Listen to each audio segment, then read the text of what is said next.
7 de septiembre de 2021, el Pleno de nuestra Suprema Corte de Justicia determinó, a mi juicio, de manera adecuada y pertinente, que criminalizar el aborto de manera absoluta es inconstitucional. Sin embargo, en esta misma sentencia delimitó los contornos de lo que ha denominado derecho a decidir, que me parece conlleva algunas implicaciones en detrimento del carácter universal de los derechos humanos y sobre todo de su vocación de protección al más débil.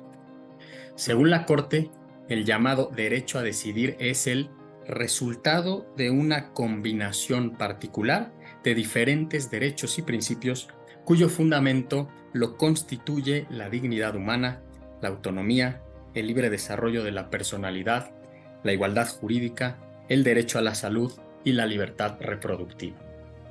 A partir de esta definición, la Corte justifica que las mujeres y a quienes denomina como personas con capacidad de gestar puedan abortar casi con total libertad, pues según entiende nuestro máximo tribunal, puede llevarse a cabo en un plazo breve posterior a la concepción. Me parece que estos argumentos de la Corte en esta determinación presentan algunos problemas relacionados con la vocación universal de los derechos humanos y con su vocación protectora. Y en este breve espacio me referiré brevemente a dos. En primer lugar, a la cuestión relativa a considerar que el concebido no es persona y por ende tampoco titular de derechos, y en segundo lugar me referiré a la equiparación de la dignidad con la noción de autonomía cuando la Corte define el llamado derecho a decidir. Por lo que hace a la primera cuestión, para determinar que el no nacido no es persona sino una mera expectativa de ser que representa la posibilidad de nacimiento de un ser humano, la Corte construye su argumento a partir del entendimiento de la persona, no en su carácter antropológico o ontológico, esto es, como ser humano, como bien lo entiende la Convención Americana sobre Derechos Humanos, sino más bien desde una perspectiva civilista de la personalidad jurídica, para lo cual sustenta su argumento en el artículo 22 del Código Civil Federal, que dispone que la personalidad y a partir de ahí la capacidad jurídica de las personas físicas solo se adquiere por el nacimiento.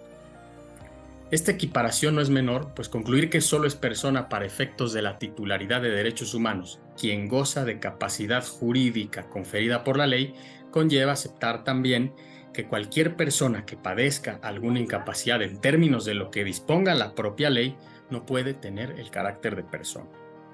¿No se supone que la vocación de los derechos humanos es precisamente la protección de los más débiles?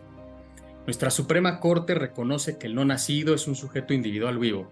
o en sus propias palabras, un sujeto vital, y que el no nacido presenta un valor inherente de la mayor relevancia, en tanto constituye la posibilidad de nacimiento de un ser humano.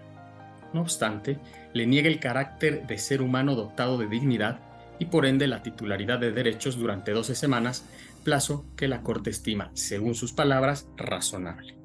De manera que después de este periodo de tiempo el no nacido adquiere el carácter de ser humano sin que la Corte explique el razonamiento que sustente esta súbita conversión del embrión después de 12 semanas de gestación. Por lo que hace a la segunda cuestión, la asimilación del valor de dignidad con la autonomía de la voluntad como base de la definición del derecho a decidir, me parece que la cuestión tampoco es irrelevante, porque identificar dignidad y autodeterminación consciente de la propia vida, como hace nuestro máximo tribunal, implica la reducción de todos los derechos humanos a un derecho general de libertad y por lo mismo implica aceptar que solo puede gozar de estos derechos quien sea capaz de acreditarse como libre.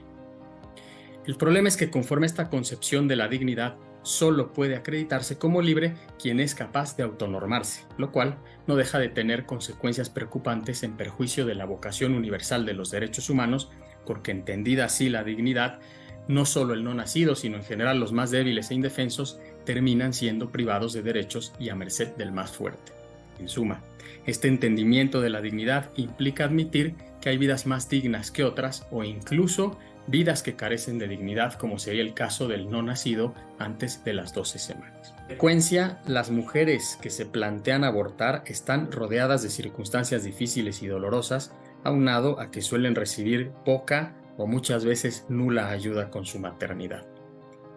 El Estado debe velar por los derechos, por supuesto, de la madre, por supuesto que por los derechos de la mujer, pero también tiene la obligación de velar por los derechos del no nacido y más aún en casos de necesidad. La solución no puede descansar en la autonomía individual, que más bien refleja y alienta desinterés de parte del Estado. Más bien, me parece que el Estado tendría que velar por soluciones integrales y no simplistas acordes con la dignidad de todas las personas. Muchas gracias.